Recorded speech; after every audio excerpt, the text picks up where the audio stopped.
enfants, j'espère que vous allez bien. Voilà, je vous ai préparé une petite vidéo après celle-ci et j'espère que ça vous plaira. Juste aussi un petit message pour vous parler que Dieu a un rôle important pour chacun d'entre nous et qu'il peut se servir de vous pour faire des choses extraordinaires, comme il l'a fait avec la reine que je vais vous parler. Voilà, j'espère que ça vous plaira et bon dimanche à vous et bon culte. Bisous! Assuérus était un roi fort riche qui régnait à Suse, la capitale de la Perse. La 3e année de son règne, il décida d'organiser un grand banquet pour tous les princes de son royaume. De côté, la reine Vashti décida elle aussi d'organiser un grand festin pour toutes les femmes du royaume. Lors de son festin, le roi voulait que tous contemplent la beauté de la reine. Il envoya alors ses serviteurs la chercher, mais elle refusa catégoriquement. Alors le roi, fou de colère, convoqua ses conseillers pour savoir ce qu'il devait faire dans cette situation. Ils lui dirent de créer une loi pour remplacer la reine parmi toutes les jeunes filles du royaume. Il y avait dans Suse un homme juif nommé Mardochée qui était scribe dans le palais du roi. Il s'occupait de Hadassa, la fille de son oncle, car elle n'avait plus de famille. Suite à l'annonce du roi, Hadassa fut emmenée au palais car c'était une très jolie femme.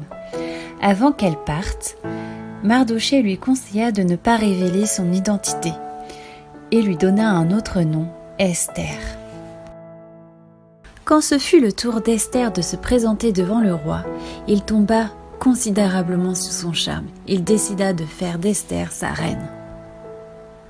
Le roi, parmi tous ses conseillers, en avait un qu'il préférait.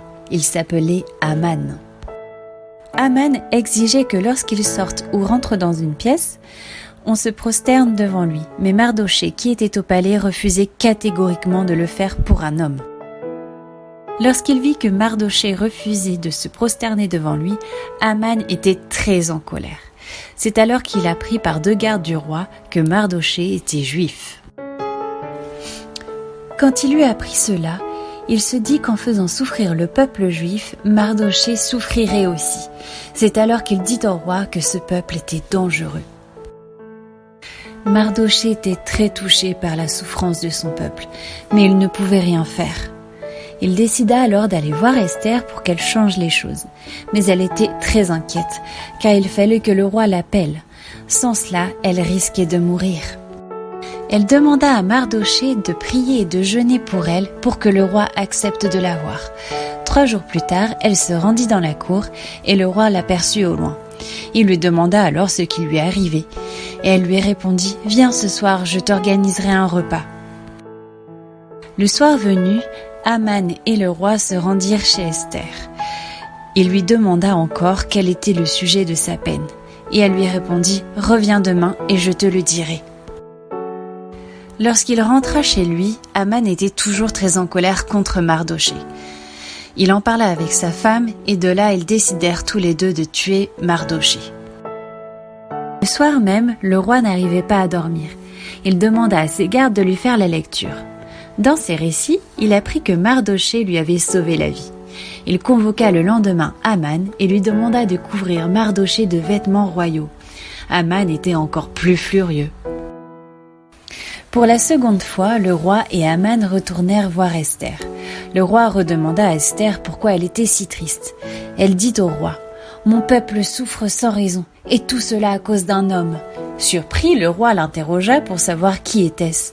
Elle pointa Aman du doigt. Fou de rage, le roi ordonna qu'Aman soit arrêté et condamné à mort. Mardochée reçut une montagne d'or et une place importante au palais. Esther révéla au roi que Mardochée était de sa famille. Alors Esther supplia le roi pour qu'il arrête toutes ces tueries. Le roi rédigea une loi pour que le peuple juif soit libre. Et l'on fit une grande fête dans tout le royaume pour proclamer la liberté du peuple juif. Grâce à Esther et son obéissance envers Mardochée et envers Dieu, elle put sauver son peuple de grandes souffrances. Dieu s'est servi d'elle pour accomplir de grandes choses.